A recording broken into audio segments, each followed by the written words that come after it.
দেখেন নির্বাচনের সময় আর মাত্র 12 দিন বোধহয় বাকি আছে আপনার প্রচারণার। এখন উত্তপ্ত হওয়াটাই স্বাভাবিক।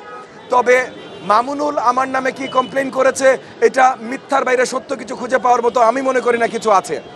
কারণ মামুনুল অনেকগুলো একদম শুরু থেকে অনেক আচরণবিধি লঙ্ঘন করেছে, সেগুলো আমি উত্থাপন করেছি এবং মামুনুলের টিমকেও আমি জানিয়েছি। শুধু আপনাদের সামনে যে বলেছি তা না, কিন্তু আপনাদের সামনে বলার আগে আমি মামুনের টিমকে জানিয়েছি যে যদি ভুলবশত হয়ে থাকে তাহলে তারা ঠিক করবে। তারা ঠিক করে নাই এবং আমি বুঝতে পারছি ভাই, মামুনুল তো কখনো রাজনীতি করেনি। মামুনুল মাদ্রাসার শিক্ষক, তাও সেটা করে লালবাগে আর বাগেরহাটে। সো মোহাম্মদপুরে সে রাতটা যাপন করে। তো মামুনুল রাজনীতি করে নাই, রাজনীতি করেছে জামাত, এবং জামাত রাজনীতি করেছে অপপ্রচারের রাজনীতি। একসময় ইন্টারনেটে অপপ্রচার, এখন মাঠে অপপ্রচার।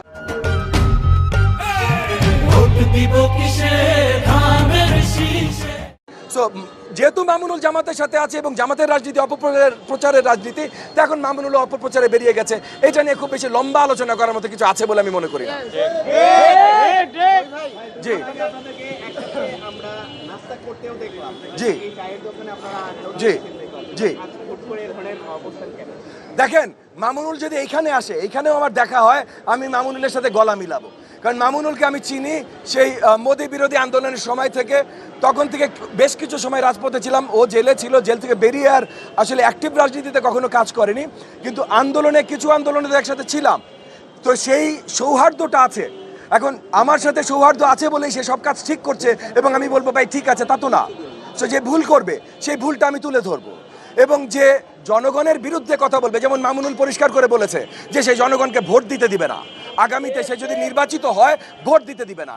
তো আমি তাকে, সে আমার সাথে তার একটা ভালো পরিচয় বলে তাকে গলা মিলাবো, কিন্তু সে যখন বলবে ভোট দিতে দিবে না, রাজপথে আমি তাকে থামানোর চেষ্টা করবো না ভাই? এটা আমার দায়িত্ব।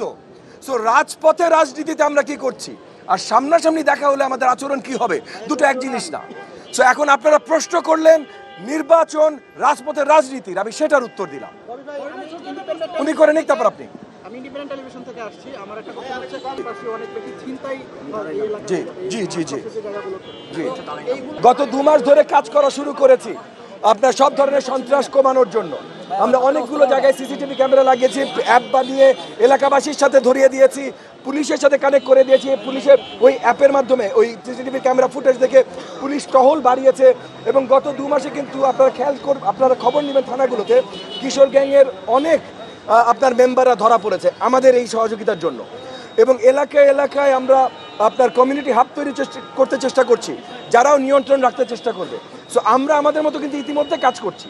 সরকার পরিচালনার দায়িত্বে আসলে মাদক ব্যবসায় আমরা কমপ্লিট জিরো টলারেন্স নিয়ে আসবো। কোনো ধরনের মাদক ব্যবসা এখানে হইতে দিব না। আমরা সব ধরনের আপনার চাঁদাবাজি বন্ধ করে দেবো। এই যে রাস্তা বন্ধ করে চাঁদাবাজি, ব্যবসাবাদীর কাছে চাঁদাবাজি, কারণ চাঁদাবাজি হয় রাজনৈতিক পৃষ্ঠপোষকতায়। সো রাজনৈতিক পৃষ্ঠপোষকতা, চাঁদাবাজি আমরা পুরোপুরি 100% বন্ধ করে দেবো এলাকায়। সো আমরা বিশ্বাস করি যে জনগণ যদি তাদের মূল্যবান ভোটটি ধানের শীষ মার্কায় প্রদান করে আমাদেরকে নিয়ে আসে, তাহলে এই এলাকায় সন্ত্রাস একদম নির্মূল বা নির্মূলের কাছাকাছি হয়ে যাবে ইনশাআল্লাহ। ভাই আমি একটু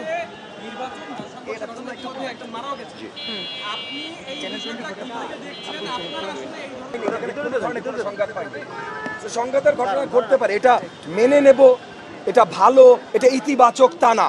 তবে ঐতিহাসিকভাবে এটা একেবারে 100% এড়িয়ে যাব এইটাও সম্ভব না। আমি আশাবাদী যে ঢাকা 13 আসনে বড় কোনো সংঘাতের ঘটনা ঘটবে না, বা ইনশাআল্লাহ আরও শক্তভাবে বলি কোনো সংঘাতের ঘটনাই ঘটবে না। কিন্তু যদি জোর করে কেউ আক্রমণ করতে চায়, যদি জোর করে কেউ আচরণবিধি ভেঙে কোনো অন্যায় করতে চায়, যদি 12 তারিখে কেউ ভোট পোলিং সেন্টার দখল করতে চায়, তাহলে তো নিশ্চয়ই আমরা চুপচাপ বসে থাকবো না। আমরা প্রথমে আইন শৃঙ্খলা বাহিনীর দিকে দৃষ্টি রাখবো, তারা তাদের দায়িত্বগুলো সঠিকভাবে পালন করে যেন। যদি কোনো কারণে তারা পালন করতে ব্যর্থ হয়, তাহলে আমরা আমাদের জনগণের ভোট অন্য কাউকে কারচুপি করে চুরি করে নিয়ে যাইতে দিব না।